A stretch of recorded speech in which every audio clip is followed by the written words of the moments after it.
Now we'll talk about the question number 8 of exercise 13.5. In the question number 8, they have given us a solid cube of side 12 cm is cut into 8 cubes of equal volume. What will be the side of the new cube? Also find the ratio between their surface area. मतलब क्या है कि एक आपका solid cube है जिसकी as है आपकी 12 सेंटीमीटर. उस क्यूब को आपने 8 छोटे छोटे क्यूब्स में आपने डिवाइड कर दिया जिनका वॉल्यूम क्या है, सेम है ना. आपको निकाल के लाना है कि न्यू क्यूब की एज क्या होगी. ठीक है, न्यू क्यूब की साइड क्या होगी.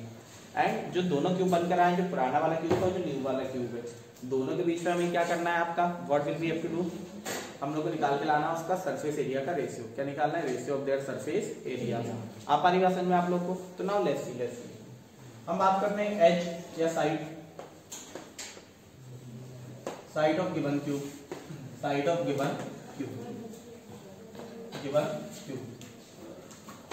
साइड ऑफ गिवन क्यूब सब माना ए या कैपिटल ए मान लेते हैं. क्या मान लेते हैं? Capital A. कितना है आपकी साइड? 12 सेंटीमीटर. ठीक है, अब ये वाला जो क्यूब है उसको आपने 8 अलग अलग क्यूब्स में आपका डिवाइड कर दिया है. ठीक है, उनका हमें वॉल्यूम निकाल कर लाना. तो first we will find the volume of this cube. इसका क्या निकाल लेते हैं हम लोग? वॉल्यूम. तो वॉल्यूम ऑफ क्यूब क्या होता है आपका? ए क्यूब. ये आपका कैपिटल ए था इसलिए कैपिटल ए का cube. And it will come 12 raised to the power 3 what will come 1728 centimetre cube. ठीक है, ये साइड क्यूब. ठीक है, साइड थी 1728 centimetre cube. That will be the volume of the given cube. अब इसी वॉल्यूम को, इसी क्यूब को आपका 8 छोटे छोटे पीस में आप डिवाइड कर रहे हो तो उन पीस का वॉल्यूम क्या होगा ये आपको निकाल के लाना है. तो हमने क्या कहा आपका volume of the new cube. So form हम एक लाइन लिख देंगे, this cube is reformed into the 8 small cubes. लिखते हैं हम लोग this cube is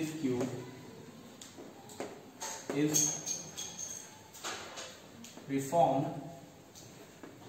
into 8 small cubes. So therefore volume of small cubes.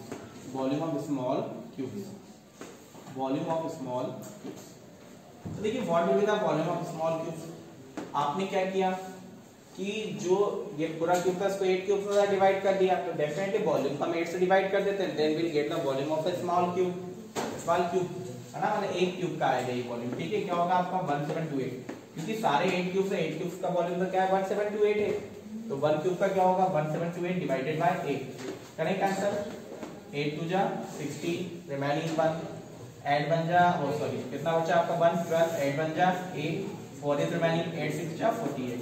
Means what will be the volume of the small cube? 216 centimetre cube. मुझे निकाल कर लानी है जो स्मॉल क्यूब की एज. तो हमने माना स्मॉल क्यूब की एज जो साइड है वो स्मॉल ए थी. क्या थी? स्मॉल ए थी. वॉल्यूम का फॉर्मूला क्या होता है? A cube. Any problem in that?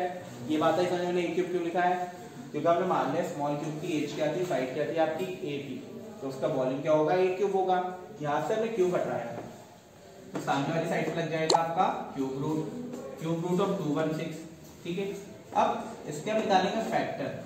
हमें निकाले 216 के फैक्टर निकालना आता है सभी को? ठीक है, देख क्या आएगा आपका 2 multiply bye 2 multiply bye 2 multiply bye 3 multiply by 3 multiply by 3. अब देखिए क्यूब रूट से कोई भी नंबर बाहर कब आता है? जब वो 3 3 के ग्रुप में हो. स्क्वायर रूट से कब बाहर आता है? जब वो 2 2 के पेयर में हो. और क्यूब रूट से कब बाहर आएगा? जबकि वो 3 3 के ग्रुप में हो. तो आपको एक 2 का ग्रुप मिला है, एक आपको 3 का ग्रुप मिला. तो एक 2 और एक 3 बाहर आपके आ जाएंगे. तो what will remain here?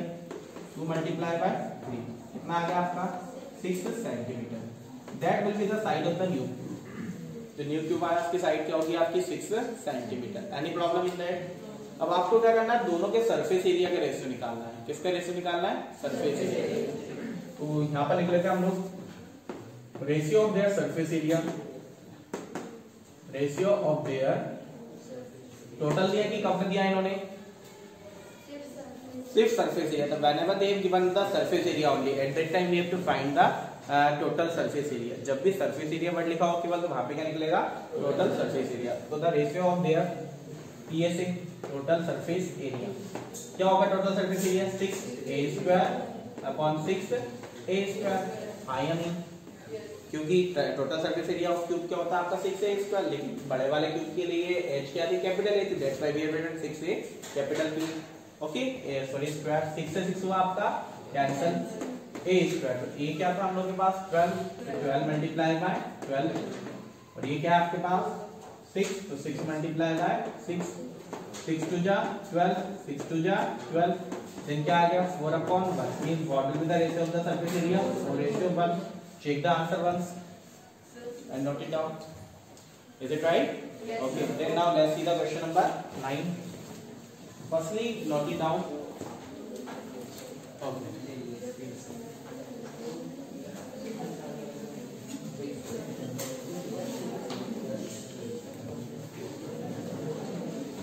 Okay, now let's see the question number 9.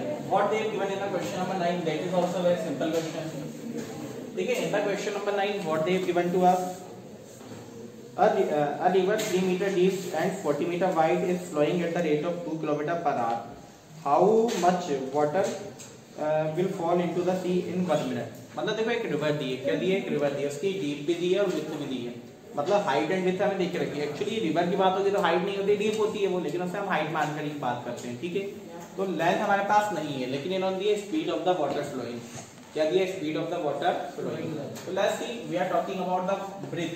Breathe कितनी दी है रिवर की, 40 मीटर, एंड डीप, डीप है मतलब हाइट कितनी दी है आपकी, 3 मीटर है, ठीक है। देख we are talking about the speed of the water flowing, speed of water flowing, speed of water flowing कितनी है स्पीड आपकी,